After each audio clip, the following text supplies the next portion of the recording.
Hey, what's going on, YouTube? This is your certified life and relationship coach, Coach Court. And in today's video, I'm going to give you 3 reasons why the dismissive avoidant deactivates.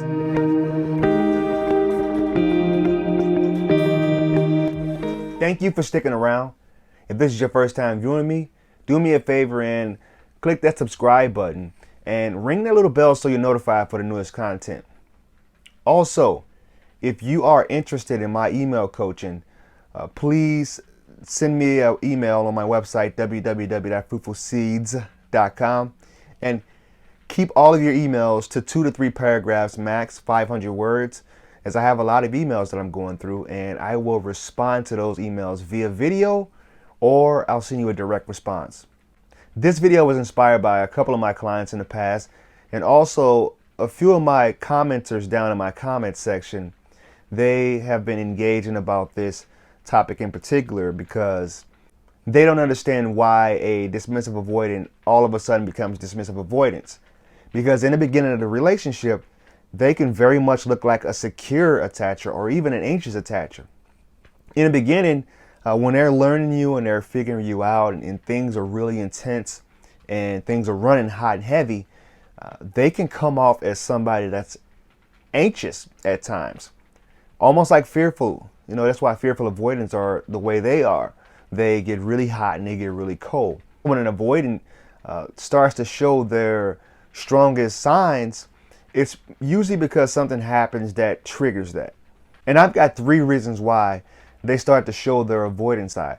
And the first one is they feel like they're losing their freedom. When a person becomes so attached to them, so clingy and so needy, then they start to get turned off and they'll start to shut down on that person. So those are the people who may be with somebody and it's a comfortable level of intimacy. But when a person starts to get really close, they start to talk about, proposals. They start talking about moving in together. COVID has even been one of those things that has started to make people feel like their avoidants in particular feel like they're losing their style. But we'll get to the COVID later. When they feel like they're losing their freedom and like they're becoming engulfed in their partner, where they have all of the same friends, they're at all the gatherings together, and they feel like they can't be who they are as an individual, that'll make them start to deactivate. The second one is traumatic events. Now, many times the anxious attacher takes things personally. I can almost say, 90% of the times the anxious takes things personally. So when they see that their avoidant partner is starting to deactivate and starts to go cold and gets distant on them, they start to take that personal. But a dismissive or a fearful avoidant can become that way because certain things happen in their life. It can be stress from work, stress from kids, COVID, like I talked about earlier. If they experience job loss and they're just really feeling some things and ruminating on things internally, you have to understand that this is just their way of trying to regather themselves, recenter themselves, and get themselves to a state of mental clarity and happiness. When a few of my clients reached out to me during quarantine, they were wondering what happened. I even had one guy in the comment section say they were contemplating marriage and were going through marriage counseling, and all of a sudden she backed out on him and said, this relationship isn't something that I'm concerning myself with right now. And he's confused.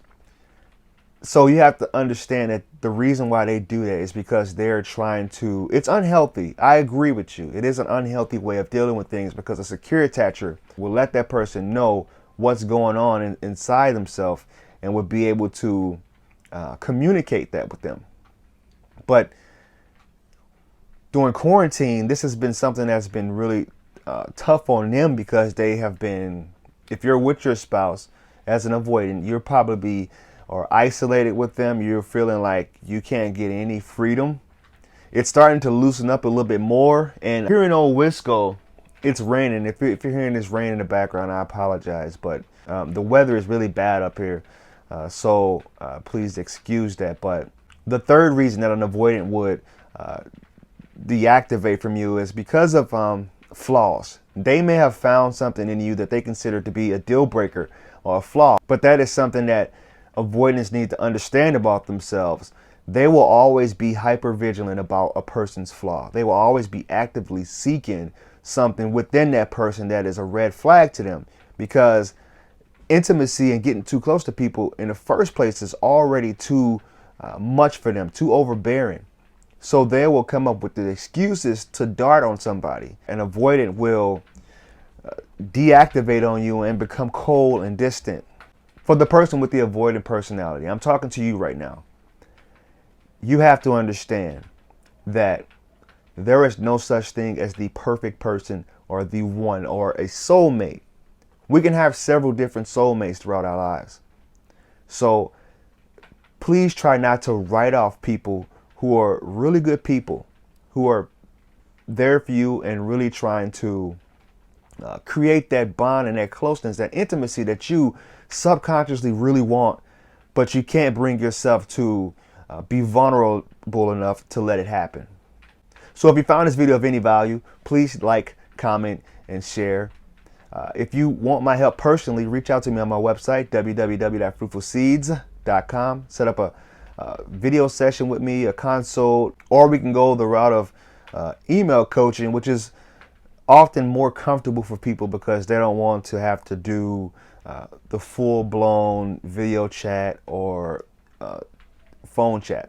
Thank you guys for tuning in, and I will talk to you guys soon.